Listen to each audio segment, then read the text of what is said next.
Okay, good night, everyone. So, I will now respond to a question or a question that was posed in the video. I should say something that, it took me quite a while to actually understand it. People ask me questions like, I mean, regarding the world or the cosmos or even myself, like, because I always try to like get information from other people, not in in the abusive like egotistical like way that is so common in intelligence communities and especially in the Israeli community, which is the most disgusting of all. Not like in a way that that I want to hold back information. That my like state of mind and my practice is always to share information, and I do not consider myself in any way related to any intelligence services. And they disgust me, and you disgust me. It's the truth. I don't like this whole like idea of like holding information, and I know it's again my perception of humanity is probably a bit too negative because I'm amused mostly to Israelis, and Israelis are disgusting, and yeah, I know that, but it's of course it's like that, but that's the way it is. I know that not everyone is as bad as the Israelis. Yes, but I live where I live, and these people are really disgusting, and what can you say that I haven't already said? So, but naturally, I'm alone, and I need I always like feel hunted and like a prey, and so I feel that I need information, so I try to get it from any source that is possible, and of course that I always need to be extremely skeptic. I've said it many times in the past, and I don't know if people actually believe me, but I think that maybe now, after all the scientific endeavor was launched and it was actually pretty successful. So maybe people now believe me more than before when I say that I'm the most skeptical person that you have ever met, and that I'm extremely skeptical and rational, and that I don't see it as like those statements. I don't think that they are in conflict at all with my firm belief in God and my acceptance of the Bible, and then including the New Testament. So. But yeah, since I'm alone, I always try to seek information. So it took me a while to understand that actually people ask me questions. But we are past that, and I understand that. And I should say that, if you don't already understand, I am not a god in the form of man or form of human. I am a human.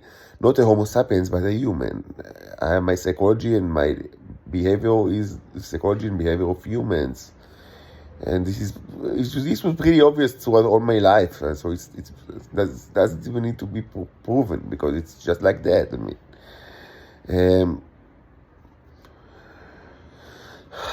So yes, I think my agenda, my worldview is shaped by the experiences of the last 4 or 5 years,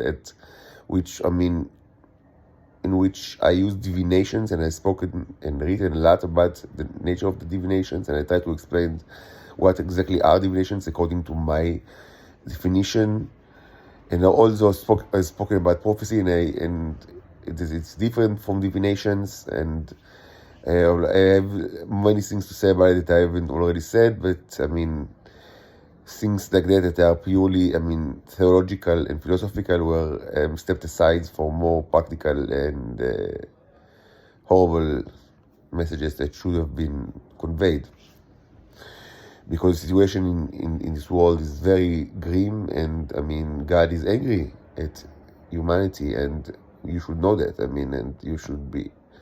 It's the most important thing is that you will actually know that, and it's much more important to actually understand this basic fact that God is angry, or because of the way that you treat like foreigners, and for a long time now, and this is much more important than actually discuss philosophical or theological questions. Having said that, I mean, I want to.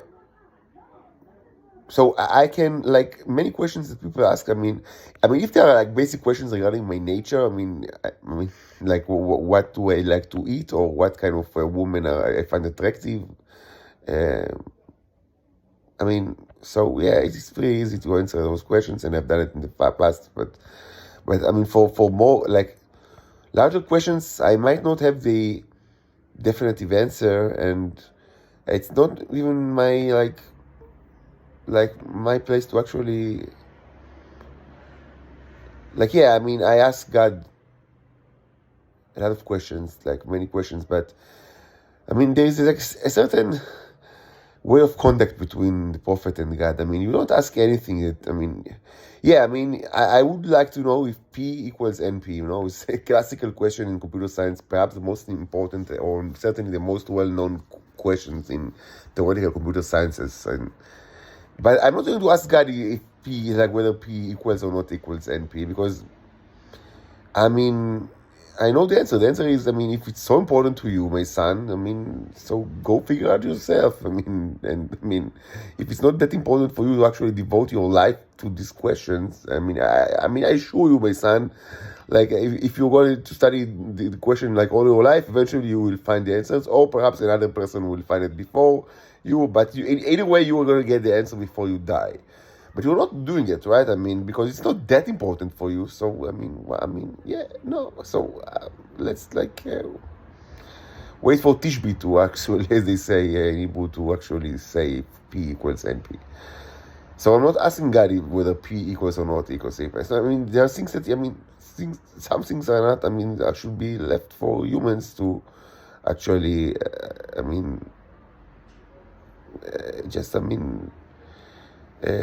discover by themselves. And having said all that, I mean, there's one thing that I want to actually address, one issue that I want to address, and this is a lot of it is speculative, and some of it, I mean, is influenced by divinations, and a lot of it, as usual, is just influenced by my experience in life and my studying, and also, you know, my background in literature and both like classical literature and science fiction, and, you know, popular science stuff. So the question is, I mean, okay, so, I mean, regular humans think that, I mean, only one sentient species exists, and which is Homo sapiens right now. But we in the intelligence community know for quite a while now that actually there are two, because we know the Titans, the probably Venusians, and now we discover that, oh my God, there's actually a third one.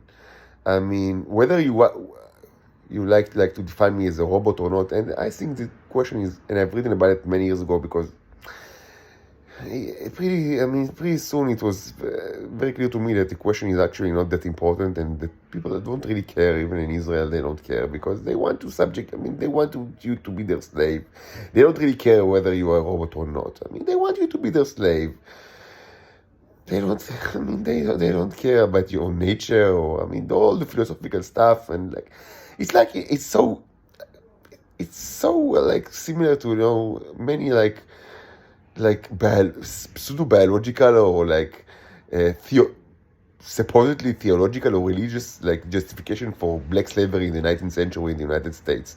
I mean, now we know, modern scholarship argues, and it's, I mean, I'm sure that it's true, that actually much of the whole framework of justification was actually not that important for them, because they weren't most of them weren't racist in the Nazi in the Nazi fashion. That they had whole scientific view of blacks are like that and whites are like that. They wanted slaves. They wanted they had this dream. Most of them were not rich, but I mean, they either were rich or they wanted to be rich, and they had the dream of like being rich on the backs of labor of poor people without like with that their natural rights are robbed from them, and those people were black because of the black trade, slave trade that was actually most of it were conducted before the 19th century. I mean, so the people from the Confederacy was built on greed and like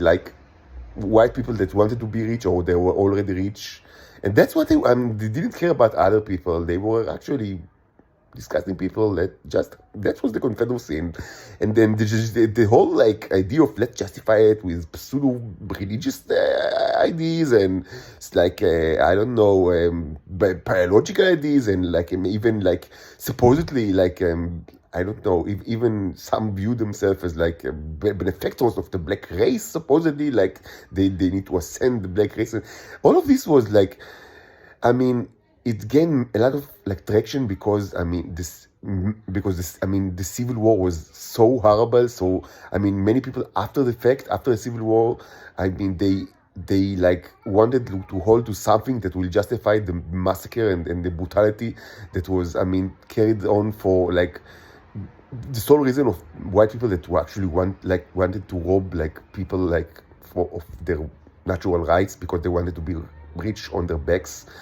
So they couldn't handle this thought, so they made much of it. It was like, so they used also like ridiculous justifications, but in reality it was just rich people that wanted to enslave poor people and to take their natural rights. And it's not that different in Israel today. So like the whole idea of robots or no robots and all of this is the people of Israel, most of the people in Israel that they know about this stuff, they don't really care. They don't really care. They don't care at all. They want to enslave whatever they can, and they treat other people. They treat Homo sapiens as well, like garbage as well. I've spoken about it in the past a lot about the way that Israelis treat the Palestinians. And you know that the Palestinian cause is very.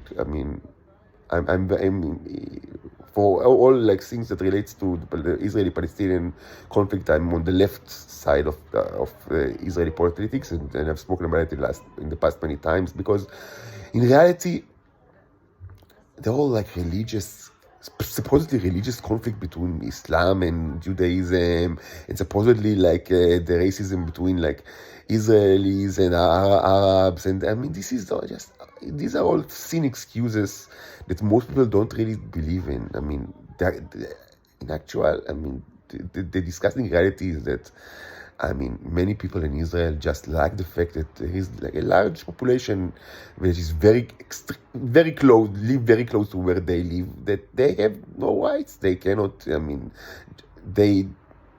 They cannot like they are not Israeli citizens. They cannot vote, and they cannot be like voted for everything. Supposedly they have their own like state, but it's not reality, because how can it be reality when like the Israelis like live on their land and have like supposedly only secure, they only rule them like in from the security aspect, but the security aspect is everything, because the IDF and the Shabak are everywhere, so they actually control them. So in short, and I'm not the first one to say it, because it's very common notion in the Israeli left. It's not about racism, it's not about religion, it's about apartheid. Like not in the race, specifically in the racial idea, but in idea that there is like one group that wants like to step like on the back of the other group because they want more money.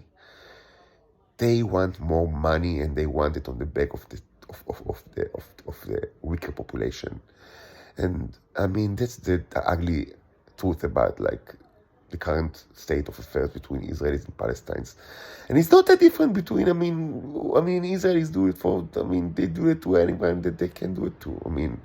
If they could have enslaved Africans, they would have done it today. And if they could enslave Swedish people like with blonde hair and white skin, they would have done it and they would find the excuse why it's right. They just want more rights on like back of other people. That's the way it is. So the whole idea of like the whole question of robot or not robot is pretty silly, because I mean, I don't want to be a slave. I don't care if you think that I'm a robot or not. I don't want to be your slave. I want to be rescued from the Nazi prison that is called the State of Israel, me and my daughters.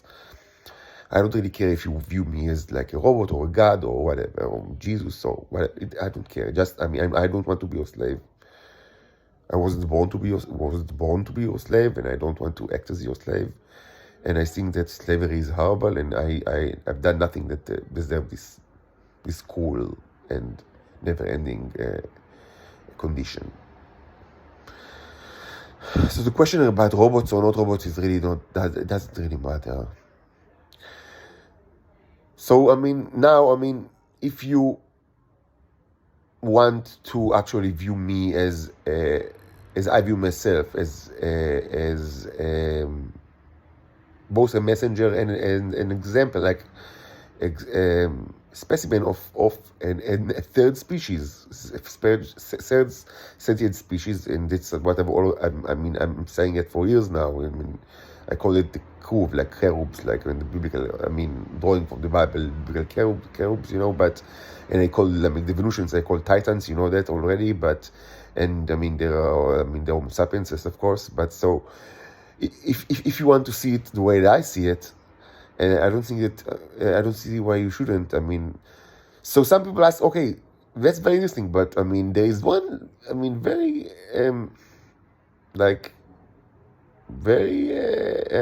let's say, bold fact, very, like in your face. It's very in your face. Something that could not be ignored regarding those three races or three species, and it's the fact that they all look the same. So why do they all look the same? What's going on over here? And are other species exist, sentient species? And if they do they also look the same? And what's happening here? So I will answer as best as I can. First of all, of course, there are many more sentient species. And no, they don't all look the same. First of all, from the scientific point of view, you need to understand that the way that we all look is greatly linked to one single factor, which is called gravity. Gravity is a very important factor to determine the basic biomechanical form of living things, and also sentient beings. If gravity was like half the way that it is, or 5 times the way that it is, it's also, life could also emerge on such planet, but the form factors, the forms would have been different, and it doesn't really matter if you're speaking, and if you speak about sentient creatures or even non-sentient creatures, it doesn't even really matter if they were evolved using natural selection, or they were designed by an artificial intelligence designer, because 2 reasons. First of all, according to my strongly believe, in any case, it's evolution is also guided by God. So it's in any case, it's artificial. It's like intelligent design. Both. If the creature was created in a factory, or it was created using through the process of natural selection, or maybe something in between, because there are actually many other options. Or it's not only 2 options. It's not a dichotomy, because there are other there is a ton, it's a spectrum of that it's actually much more complicated than that. And even Homo sapiens it's not entirely correct to say that they became what they are, through evolution alone, because it's just not true. But I don't want to get into that. So in any case, it's kind of it's more complicated than just these two options of whether you are created in a factory or you were, I mean, supposedly like, I mean, like a product of natural selection alone, through like an iterative process that is not governed and not affected by any external intelligent forces. It's a combination of those two factors and other factors as well. And so this is, I mean, the first reason. The second reason is that, I mean, for the context of this discussion of gravity and biomechanical constraint, it doesn't really matter. I mean, whether, I mean, it's just, I mean, a muscle is a muscle. I mean, you need to, I mean, gravity is a great constraint. I mean, both like the upper limit and the lower limit of what they set you upper limits and lower limits of what you can do, and like, so it doesn't really matter. I mean, if you are synthetic or biological, and actually the definitions are not, and I've spoken about it before in Twitter at length, that the definitions are actually not so strict as you might have imagined between synthetic and biological. I mean, and even the question of the meaning of life, as you know, is not that like simple, and the lines are not easily drawn. And unless you want like to have like a credo in the matter. And I think that many people today, like modern, like with supposedly modern thought, they approach like the concept of life with their own like modern credo, like they have like, I mean, definitions of life and definitions of consciousness, of like, and then they accept like some kind of like a scientific atheist Catholic Church was like put on their head, and they use it like and as a definition for the argument. And this is actually kind of stupid, and it's not constructive, and it's actually not at all consistent with the way that those issues were handled throughout the history of humankind. Because many of these issues, for example, the issues of vivo ex vivo, as I said in the past in this channel, was not regarded as a scientific tautology, and certainly not as a religious tenet, both in Judaism and Christianity, and also in Islam, as far as I know, but certainly in Judaism and Christianity. So like these questions were like, I mean, they were not tautological. I mean, that it was not a question of definition. It was not true by definition, either way of the argument. People like thought, okay, maybe vivo ex vivo, and maybe vivo ex nihilo, and I mean, we should, and the future will actually tell us like where it is like that or like that. But it's not as a scientific tautology, and it's not a religious. Mostly, I mean, in all like the main like denominations and streams of Judaism, it was not considered something that is part of the religious credo.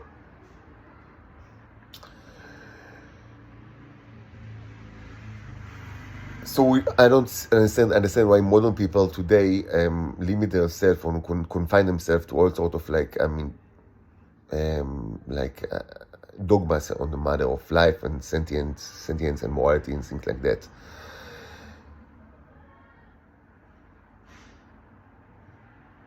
So yes, the line between synthetic and biological is not strictly drawn, and in either way, I mean, a muscle is a muscle. I mean, it is a machine that, I mean, a machina that is supposed that have like, I mean, that should do stuff like, I mean, specifically, it should like apply force and like and do work and change energy, change energy states or energy form. or transform energy forms, and doesn't really matter what's like the source of, what created, this, or what designed in originally this machine. The machine acts in given conditions, and the most important condition is for the form factor of the machine is gravity. And as you know, Venus, and it is known that Venus and Earth has like a very similar gravity. Now, Mars was also inhabited in the past by my own race, but it was not the birthplace of this race. The birthplace is what I call Bear Island, which I don't know where it is. I've spoken about it in the past. Probably far, far away. Mars was the colony. And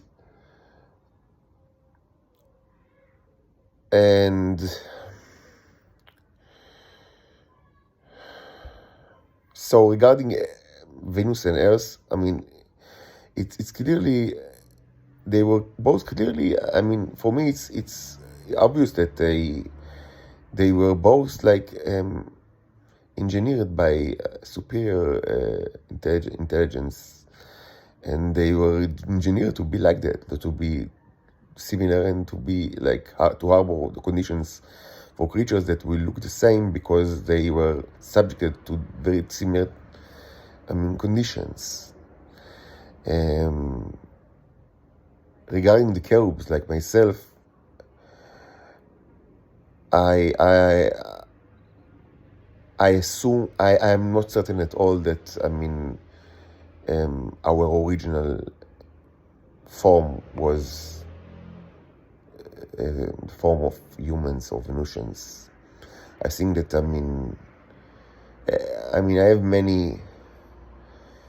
I have many clues and divinations, and also rational understanding that, and assumptions and rationalizations that caused me to suspect, like to think that, or to speculate that actually, they have reached technological level of that makes them create life in many form factors, and they create even, they can, let's put it like bluntly, or like like in very simple words, they can create dogs with 3 heads from the Neros, and they can create dragons from the Neros, and they create gigantic like behemoths, like mythological creatures from the Neros, and they can create humans from the Neros, and they can create worms from the Neros, and you actually seen them, you yourself have seen them create like worms, like that swim in hydrogen peroxide and alcohol and what's not, in oil paint from the Neros. That's something that you've seen many times actually in this channel. So yeah, they can create dragons as well, and like Kerberos dogs as well, and humans as well. So, and I look like a human, but no, I'm not certain that all of those creatures, the cherubs, look like human. I'm not certain at all. Perhaps some do and some don't. And as I said, the origin of this species is far more like older, like than both Homo sapiens and Venusians. We precede you by a long time. So yeah, we are antiquated, like. No, antiquated is not the correct term. Like, we are antiques, and throughout all this time, the Neros could, have been used to create. I don't like to say that they are used, because it's more like a symbiotic, and you already understand that it's not like I don't use the Neros. It could be argued that they use me. Who is the master and who is the slave here? It's not that certain. It could be argued that I can control them, like to create like wealth for myself, because I'm so poor. I didn't do it yet, but that's the kind of project. But at the same time, you could argue that from their point of view, they use me for whatever purpose they want. So it's not, and they are not simple replicators, and I've stressed this many times, and they have their own like symbolic language and the interpretation of reality, and so it's not like robotic slaves that I own or command. It's more complicated than that. In any case, whoever is the puppet, who are the puppeteer, could be discussed, but most the puppets and the puppeteers can change form, and that's a fact. And so now they use me in the human form because they wanted me not only to look like a human, but actually to behave like a human and to sing like a human, because I am a messenger. And messengers, even if they look like humans and they speak like humans and they act like humans, even then people hate them and treat them like as foreigners and rape them and eat them and crucify them. And that's a fact. Not only in the past, but today in Israel, to this day. So, just think what you would have done to a messenger that doesn't look like you and doesn't speak like you and doesn't act like you. He had such a creature would have no chance at all to convey nothing to you. So that's why I look like you and act like you and speak like you and sing like you and love like you and hate like you and have sexual desire not you specifically, because you the ones that actually sing to me are many of you are perverts, because the intelligence communities of the West perverts for let's not speak about it again, but normal heteronormative males, I am have sexual desires to women and I love my children and etc., because otherwise if I were not a human, I would have no chance at all for anyone to listen to me, actually. Even when I do look like a human, no one cares. So yeah.